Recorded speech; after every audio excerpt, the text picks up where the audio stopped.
you signed up to be this guy, whether it was like immediately or was it gradually. But what I'd like to understand is like, was there like a pivotal moment in your life that motivated you towards this particular purpose? And did social media at all have any role in this at all? Man, the first thing that popped in my head was, I remember me and Fees was just sitting down. We was kind of reviewing the show, and we were going through, I can't remember what episode it was, but we were going through how to find your purpose, basically. Yeah. And as we was kind of breaking things down, we realized that there's there's a lot of men that did not have the family. Yeah. Did not have the mother, the father, the older sister, did not have the religion experience that we had, because we both got saved in college through a church program at two different universities. Got it.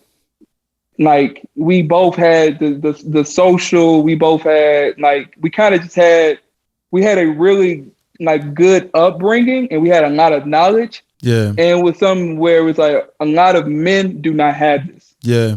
They don't have the fathers. They don't have, the older siblings. They didn't play sports. They don't know how to, what team camaraderie. They don't know brotherhood.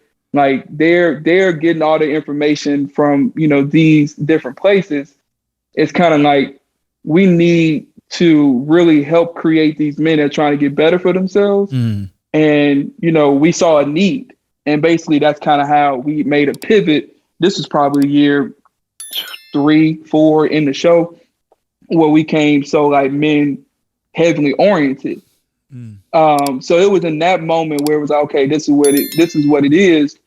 And at that time, you're not really thinking about just like the pressure that comes with it. You're mainly thinking of like, okay, how can we get this message out there? How can we create a community? How can we do this? How can we do that? But then when you have certain situations happen, you like, I'm not gonna say no names. But when you see certain situations, and it's more than one situations happen, you kind of see the effects by it, and you can read, the comments under those people posts. You can see how people are let down, or people feel lied to, or people feel led astray. People feel it's like, I don't want my mistake to ruin God's work. Got it. Period. That's kind of like that. That's kind of what the kind of mental state I be in. It's like, I don't want no selfish, personal, tempted BS to ruin all the work that God has done. Like, I don't want it to stop because of one particular mistake I made. Like that's something that just cannot happen. So that's why it's more of like, I understand that in my head. Yeah. I get that. I take that seriously. So it's like, I'm not in my radar, how I come to it. I'm not even trying to put myself in a position where I can't be tempted, or it's even thinking like, hey, I'm flirting with this girl, or if I'm trying to get to know this girl on the side, whatever the case may be. It's because like that really small pleasure of good, whatever the case, can really impact and ruin a lot of people. Not ruin. Yeah, because you got disciples. It's like, bro, I did a lot of work. Yeah. And even going to the live shows and meeting these guys in person and hearing how, we had helped them grow in whatever area, it's something where it's like, this is what it's about. Yeah. It ain't about the clout.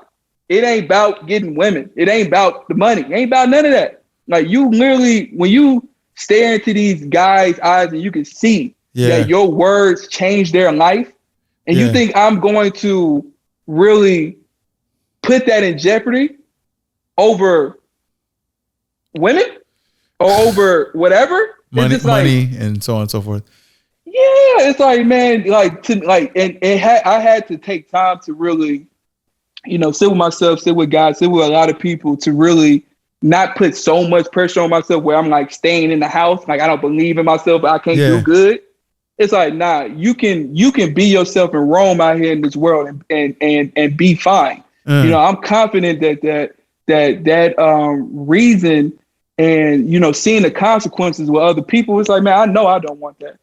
So it's like, I'm always alert of knowing like, fam, that's not going to happen because I'm intentionally, I'm intentionally not trying to make it happen. Intentionally. Okay. Like the one thing about me, no matter how big I get, and like I said, by God's grace, right? I have to stay grounded. The moment my ego get too big or I get inflated, I feel untouchable. It's the moment that it's where God would humble me. And Jeff, brother, I am not trying to be humbled by God. Because the consequences are way too big now. It's just way too great. Think about it. If you made it, go ahead. No, if I made what? Yeah, I'm just saying, like, the consequences of your mistake is so big now that it can be magnified to the world. Yeah, my last name means something to me. Yeah, and I think because you're online and you have such a social presence, like, and we mentioned the pressure and the responsibility, but to your point, like a mistake that an average person makes that doesn't have influence, and this goes in any space, but a mistake that an average person makes that doesn't have influence is not going to be magnified the same way as someone who's in a space like yours that has followers, that have people that look for you to advice, for guidance, as an example for like the things that they want to emulate in life. And if you care about those people in any capacity, you treat that with respect. And I value what you said in that.